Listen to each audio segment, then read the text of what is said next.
Coba pikir satu orang di hidupmu yang paling baik hatinya.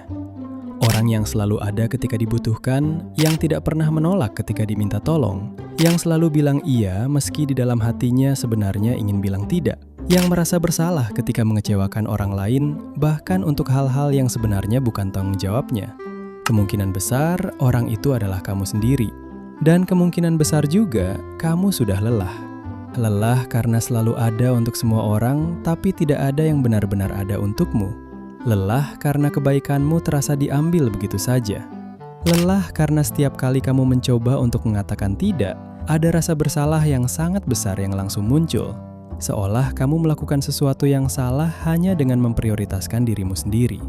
Nah, di video kali ini kita akan membahas kenapa orang-orang yang paling baik hati justru sering menjadi yang paling mudah dimanfaatkan. Bukan karena mereka lemah, bukan karena mereka bodoh, tapi karena ada sesuatu yang jauh lebih dalam yang sedang terjadi. Sesuatu yang berakar dari masa kecil, dari cara kita belajar tentang cinta, dan dari cara otak kita belajar untuk bertahan hidup.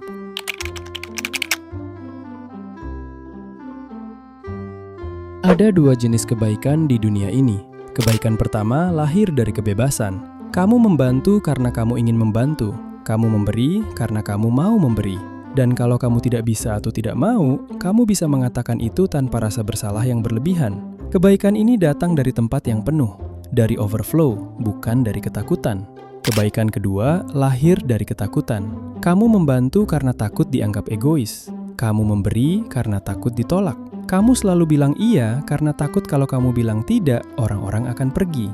Kebaikan ini datang dari tempat yang kosong, dari kebutuhan untuk disetujui, dari rasa takut akan konflik, dari keyakinan yang tertanam dalam bahwa nilai dirimu bergantung pada seberapa berguna kamu bagi orang lain.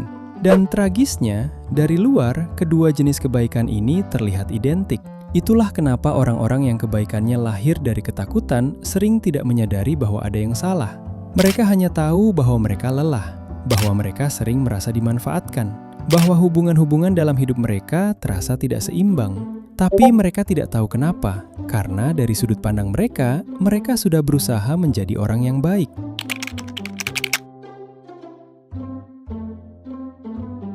Kamu mungkin pernah mendengar tentang fight or flight, respon sistem saraf kita ketika menghadapi ancaman.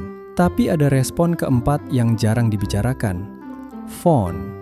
Fawn response adalah kondisi di mana seseorang merespons ancaman, baik fisik maupun emosional, dengan cara menyenangkan orang lain, menenangkan situasi, mengorbankan kebutuhan sendiri untuk menjaga perdamaian. Ini pertama kali diidentifikasi oleh terapis Pete Walker dalam konteks trauma kompleks. Dan ia sangat umum terjadi pada orang-orang yang tumbuh di lingkungan di mana kebutuhan dan perasaan mereka tidak aman untuk diekspresikan. Baik karena orang tua yang tidak stabil secara emosional, karena kritik yang keras dan konsisten, atau karena cinta yang terasa bersyarat. Anak kecil yang belajar bahwa cara terbaik untuk bertahan di lingkungannya adalah dengan tidak membuat masalah. Dengan selalu setuju, dengan selalu tersenyum, anak itu tumbuh menjadi orang dewasa yang secara otomatis melakukan hal yang sama dalam setiap hubungan. Bukan karena mereka lemah, tapi karena itu adalah cara mereka bertahan hidup. Dan ketika mekanisme bertahan hidup itu dibawa ke dalam hubungan dewasa, ia tidak lagi melindungi. Ia malah membuat seseorang menjadi sangat mudah dimanfaatkan oleh orang-orang yang tidak memiliki batas yang sama.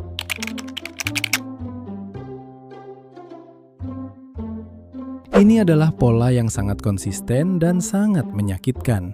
Orang-orang yang tidak memiliki batas secara tidak sadar memancarkan sinyal tertentu yang sangat menarik bagi orang-orang dengan kebutuhan yang tidak sehat.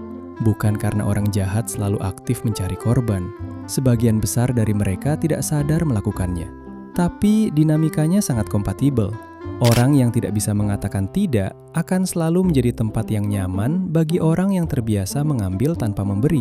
Selain itu, ada fenomena yang disebut sebagai trauma bonding, di mana seseorang yang sudah terbiasa dengan cinta bersyarat sejak kecil akan merasa lebih nyaman dengan hubungan yang memiliki dinamika serupa. Bukan karena itu yang mereka inginkan secara sadar, tapi karena itu yang terasa familiar. Dan otak manusia sering menginterpretasikan familiar sebagai aman, meski itu sama sekali tidak aman.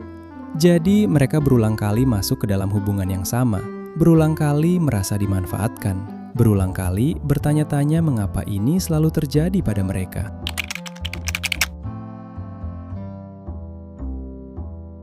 Ada kesalahpahaman yang sangat besar tentang batas dalam budaya kita.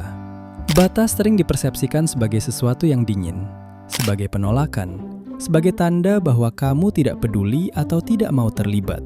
Terutama dalam konteks budaya Indonesia yang sangat kolektif, mengatakan tidak terasa seperti mengkhianati komunitas. Tapi, Nedra Glenentawab dalam bukunya Set Boundaries, Find Peace menjelaskan bahwa batas bukan tembok, batas adalah pintu. Batas bukan tentang menutup diri dari orang lain. Batas adalah tentang mendefinisikan bagaimana kamu ingin diperlakukan dan mengkomunikasikan itu dengan jelas. Batas yang sehat justru memungkinkan hubungan yang lebih dalam dan lebih jujur, karena kedua pihak tahu di mana mereka berdiri. Tanpa batas, setiap hubungan berpotensi menjadi tidak seimbang, karena satu pihak terus memberi, sementara pihak lain terus mengambil. Bukan selalu karena niat jahat, tapi karena tidak ada yang pernah mengatakan bahwa dinamika itu tidak acceptable.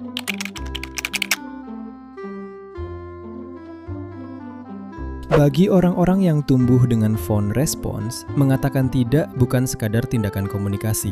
Ia terasa seperti ancaman eksistensial. Di dalam sistem saraf mereka, mengatakan tidak sama dengan konflik. Konflik sama dengan bahaya.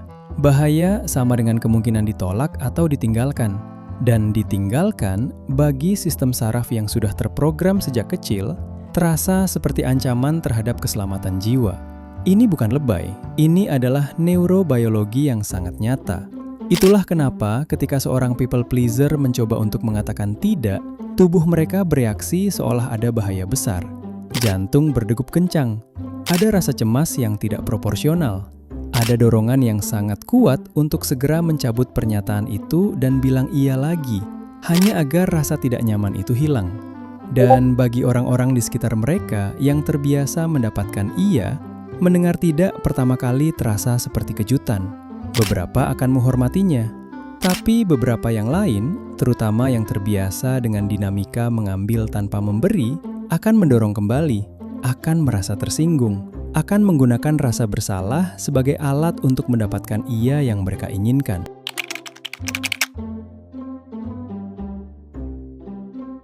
Pertama, kenali perbedaan antara kebaikan dari kebebasan dan kebaikan dari ketakutan. Sebelum mengatakan iya untuk sesuatu, tanyakan kepada dirimu sendiri, apakah aku mau melakukan ini? Atau apakah aku melakukan ini karena takut konsekuensi kalau aku tidak melakukannya? Kedua, latih mengatakan tidak dalam dosis kecil. Mulai dari hal-hal kecil yang risikonya rendah. Perhatikan apa yang terjadi. Perhatikan bahwa dunia tidak runtuh. Ketiga, sadari bahwa kebutuhanmu sama validnya dengan kebutuhan orang lain. Kamu bukan lebih tidak penting dari orang lain. Kebutuhanmu bukan lebih tidak valid. Dan merawat dirimu sendiri bukan tindakan egois. Ia adalah prasyarat untuk bisa merawat orang lain dengan cara yang sehat dan berkelanjutan. Keempat, cari dukungan profesional jika perlu. Phone response yang sudah mengakar dalam sejarah trauma tidak selalu bisa diurai hanya dengan tips dan tekad. Terapis yang berpengalaman dalam trauma-informed therapy dapat membantu kamu memahami pola ini dari akarnya.